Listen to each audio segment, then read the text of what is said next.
Fala, torcida vascaína, bom domingo a todos. Mais um domingo de ressaca após uma derrota pavorosa do Vasco. Mas hoje eu estou aqui para fazer uma análise de tudo, do todo do Vasco, né? Não somente falando de jogador e treinador, porém falando do todo do Vasco, né? Ontem, com a derrota de ontem, ficou escrachado que o Vasco hoje não tem reposição de elenco no clube, né? Eu fico aqui pensando. Antigamente, o Vasco era um ninho de parir jogadores a nível mundial, seleção brasileira, campeão do mundo como Romário, e hoje o Vasco tem um jogador como o Lloyd Augusto, que foi contratado pelo Vasco por uma live que ele fez no Instagram, falando um monte de besteira, porém falou que queria vir jogar no Vasco para poder arrumar confusão contra o Flamengo. E até agora, a única confusão que ele faz é com a bola nos pés. Nenhuma confusão ele arrumou ainda para o lado positivo para o Vasco da Gama. Todo mundo, como eu, inclusive, criticando o técnico Fábio Carille, eu critiquei e critico porque eu acho ele um técnico fraco. Não que ele seja um técnico ruim, eu acho que ele é um técnico fraco e ele não consegue extrair o que os jogadores do Vasco, que são muito limitados, têm de melhor. Coisa que o Rafael Paiva conseguiu fazer muito bem no ano passado, tanto que o resultado se diz por si só. Rafael Paiva foi semifinalista da Copa do Brasil e quando ele saiu do Vasco, faltando 3 rodadas para acabar, ele foi demitido. O Vasco era o 9º colocado no Campeonato Brasileiro.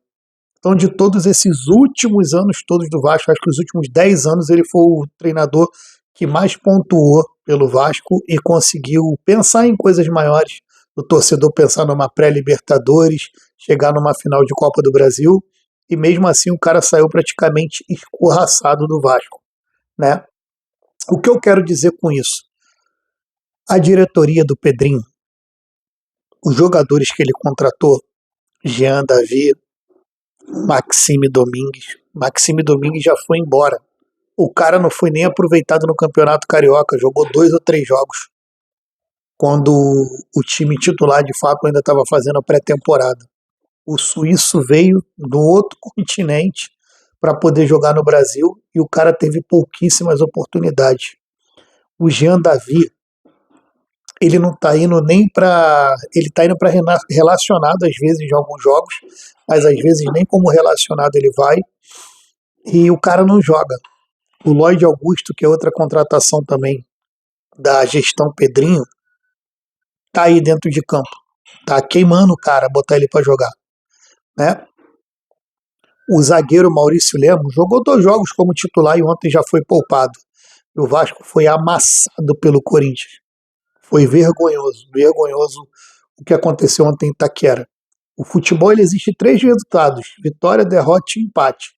Agora a maneira como perde, cara, é inegociável. O que aconteceu ontem era para ter sido de 5, se não fosse o VAR e o Daronco, que ontem decidiu olhar com mais carinho lances contra o Vasco, né? Outra contratação do Pedrinho é o Garré. O Garré até agora também não mostrou para o que veio. Agora o Felipe Coutinho também foi uma contratação do Pedrinho, que na verdade o jogador que quis vir para o Vasco não foi o Pedrinho que, não, o cara queria voltar para o Vasco, então fica mais fácil de negociar quando uma cria, um craque quer ir para o clube, do que quando o próprio clube quer contratar. Sempre prevalece a vontade do atleta. E no caso prevaleceu a vontade do Coutinho, ele voltou para o Vasco. Eu acredito muito no Coutinho, mesmo sabendo que hoje ele é um jogador muito frágil com a questão de saúde, contusão, né? Mas ele com a bola no pé, o Vasco hoje jogando com o time, propondo o jogo, ele com a bola no pé, ele vai ser muito mais útil do que com um time que se defende e se defende mal, né? Outra contratação também do Pedrinho foi o nosso treinador, né? Que é o Fábio Carille, que eu acho ele um treinador fraco, limitado, joga feio, mas jogando feio ele já conseguiu ser campeão brasileiro pelo Corinthians, subiu da 2ª para a 1ª divisão com o time do Santos, mas o Carille ele escala o time, se o time é bom ou ruim, pouco me importa. O que importa é você entrar em campo e tentar fazer o melhor pelo seu clube, né? Agora, O Carille não entra em campo para fazer aquelas paçocadas de ontem. O seu Piton tomando bola nas costas, João Vitor jogando mal, Léo Jardim no lance do terceiro gol, que era para encaixar e jogou a bola para frente em cima do João Vitor. Ele não entra no lugar do Lodge, né?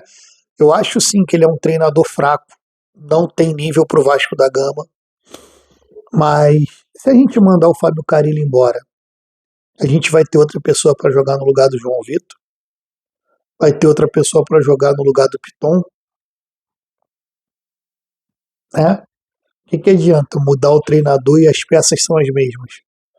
E vou te falar, por mais que venha um treinador que consiga mudar, dilapidar os jogadores, vai ser difícil, cara. O time do Vasco é um time fraco. É time de G12 e G14 do Campeonato Brasileiro. Eu acho que o Pedrinho, quando falou que o Vasco era time para G8 ou G6, ele não tinha ideia do que ele estava falando. A gente tem um treinador que a cada jogo que passa, o Vasco não tem uma jogada ensaiada, não tem uma troca de passe consistente. O Vasco não tem contra-ataque. Qualquer bola de contra-ataque que o Vasco pega, o Vasco recua a bola, toca para trás. E normalmente essa bola vai parar lá no pé do Léo Jardim. O time adversário já conseguiu remontar a defesa toda. O Vasco não tem elemento surpresa. O Vasco ele é previsível o jogo todo. E ontem, jogando contra o Corinthians, o Vasco resolveu poupar os titulares na segunda rodada do Campeonato Brasileiro. É isso mesmo, senhoras e senhores. E no final ainda coloca o Verratti quando já estava 3-0, só que um gol foi anulado, então passou a estar 2-0. E coloca o Hugo Moura. Foi de peito aberto já pro Corinthians falando, ó, Corinthians, vem me ganhar. Não sei de quanto, mas vem me ganhar. E o Corinthians amassou sem pena ontem.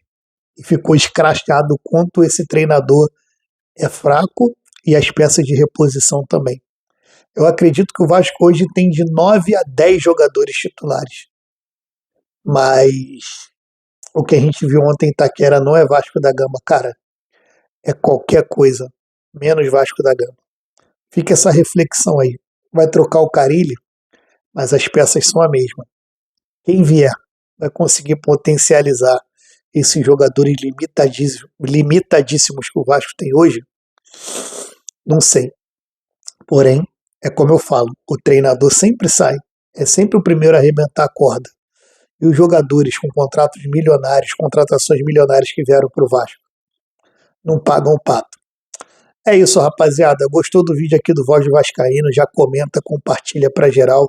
Deixa seu comentário, a cidade de onde você está falando. E diz aí se você concorda comigo ou não, ou qual é a sua opinião sobre Carille, elenco e gestão do Vasco da Gama, para a gente poder estar trocando uma ideia aqui que eu respondo todo mundo. Valeu? Um forte abraço e um excelente domingo, na medida do possível. Tchau.